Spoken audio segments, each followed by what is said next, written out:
I got injured on a UN peacekeeping mission in Bosnia at a checkpoint, and mines involved, etc.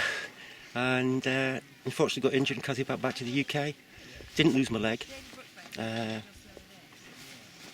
Lost my legs to subsequent infections afterwards. After about 7 or 8 years of having a lump of meat on the bottom.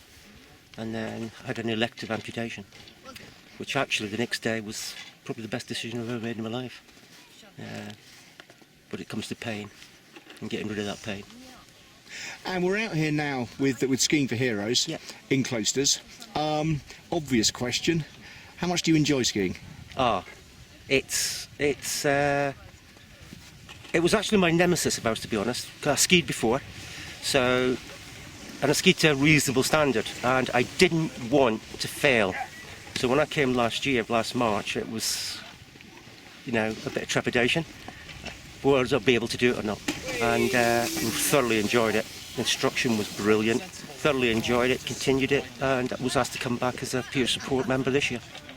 And you were mentioning to me earlier on of some of the other guys that were out last year, and they're out again this year, and you've seen a huge change in them. Obviously, skiing's played its role, but I'm sure an awful lot of other things have gone on. But skiing has helped them a lot, you're saying? Yeah, it has, and it's not just the skiing, it's the atmosphere, it's the guys that are doing it from the charity, it's the other guys within the group, it's the buddies, and it's that whole integration with society again, and actually giving those individuals back confidence. And that confidence is, whether it's on the slopes, or whether it's at the bar, or whether it's having a meal, all joins together and integrates into giving that guy a more acceptable social outlook. And it's a tremendous way to do it.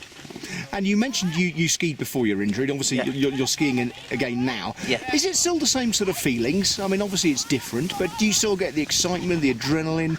Obviously you're still in the beautiful mountains, which is good. Yeah. I would actually say the adrenaline's probably a bit more, because you've only, for instance myself, I ski on the one leg and 3 track, so if that leg fails, you're a bit stuck. But the adrenaline you get, and actually the respect you get from other people on the slope, is phenomenal. Are you any good?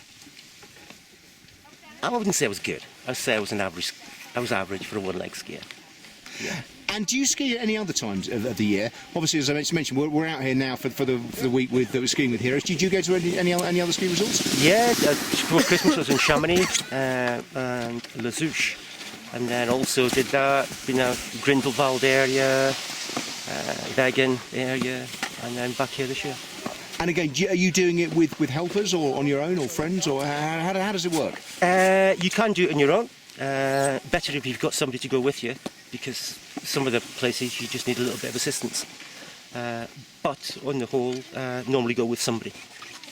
For people that are disabled, whether it be through something in the military or any other accident or birth or whatever, who are thinking about taking up skiing but are perhaps scared, full of apprehension, and can't quite get around to doing it, what would you say to them? What I would say to them is what I said to somebody quite recently, is that yes, we are disabled, accept that. That can't change. You can do everything. It may take you slightly longer, and you may have to do it slightly differently. But there's nothing you can't achieve. And there's always somebody out there that'll be able to help you. So, get on the internet, Google it, find an instructor. There's lots of them. There's lots of places that'll help you and assist you.